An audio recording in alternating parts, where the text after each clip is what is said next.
o Santo Padre.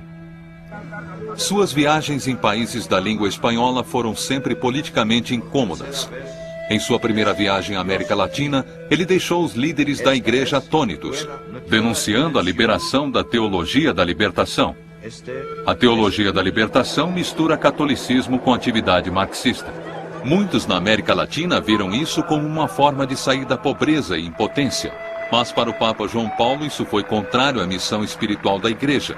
E líderes que continuaram apoiando isso foram substituídos. O confronto mais direto entre o Papa e os líderes de esquerda foi em Nicarágua, em 1983. Na chegada, ele repreendeu um padre que havia se recusado a deixar o governo. Mas o pior atrito foi mais tarde. O altar para a missa estava cheio de imagens revolucionárias, mas um símbolo estava faltando de propósito. Não havia uma cruz. Manifestantes que aparentemente apoiavam o governo gritavam: "Queremos paz". Logo o Papa deu um basta. Silêncio, ele exigiu.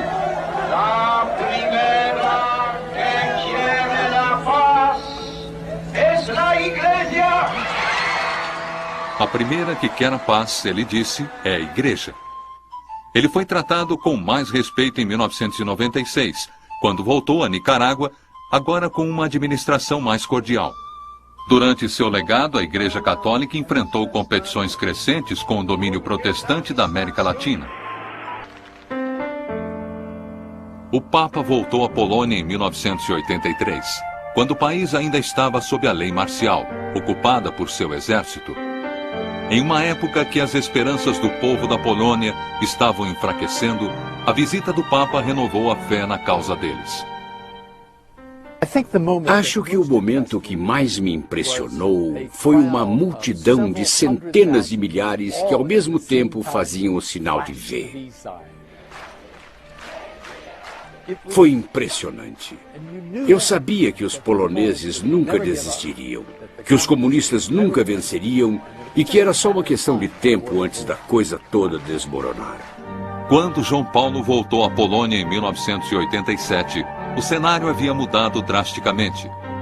Seria necessário outro empurrão do Papa para derrubar o regime, e não havia lugar melhor para isso do que a cidade de Gdansk, o lugar de origem do Solidariedade. Em suas primeiras viagens, o governo se recusou a deixar ele ir lá. Desta vez, de má vontade, eles cederam. Acho que pensavam que podiam controlar. Acho que pensaram, ele não esteve lá, ele quer ir lá, ele tem mesmo que ir lá. Vamos tentar abafar isso. Então, eles basicamente fecharam a cidade. Havia bloqueios nas ruas por todo lugar. Eles tentaram limitar os números. Mas fora, neste campo, qual era o tamanho da multidão? 500 mil? 1 milhão? Quem sabe? Maior que a população da cidade.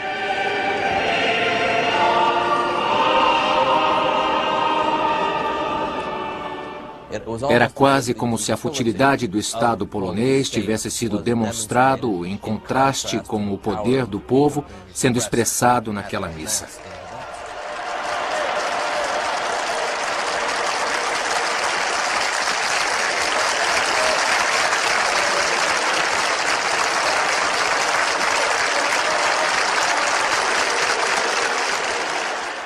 O altar foi construído em forma de uma grande proa de um navio.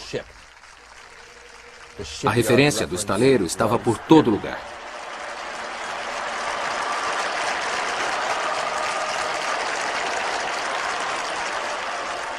Ele foi um papa que sempre entendeu o poder da imagem, entendeu o poder da televisão.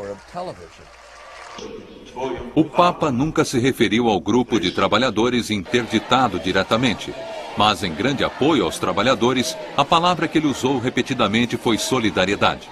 Za solidarność.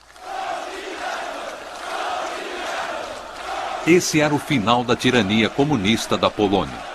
Ele sofreu o impacto de bater de frente com o velho regime. Ele era uma pessoa incrível, não era só a força de sua personalidade, era seu polimento, era seu catolicismo. Ele fala com os poloneses como ninguém mais conseguiria. Uma nova rodada de greves levou os poloneses diretamente à urna eleitoral. Em 1989, eles tiveram a primeira disputa eleitoral livre desde a Segunda Guerra Mundial. Solidariedade teve uma vitória esmagadora. foi uma vitória que o Papa alegou apenas um papel modesto.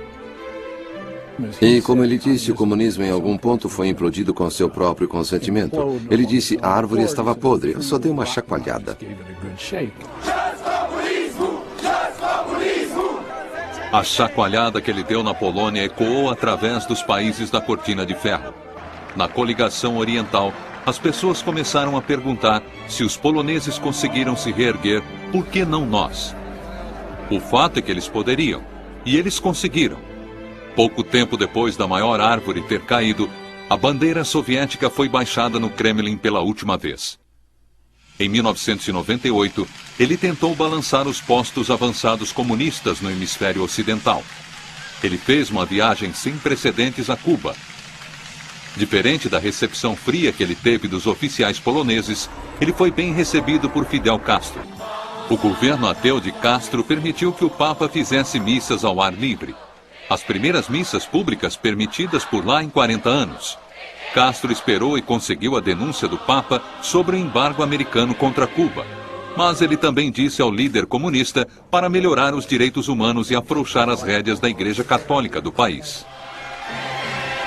Ele queria dar abertura a Cuba da maneira que deu à Polônia. Ele teve sucesso, teve muito sucesso no dia da grande missa. Eu estava na multidão. Havia um cubano mais velho ao meu lado que falava bem inglês. Ele não falou isso na câmera, mas ele riu e disse, acho que ele falava do governo cubano, cometeram o maior erro da vida deles em deixar ele vir aqui.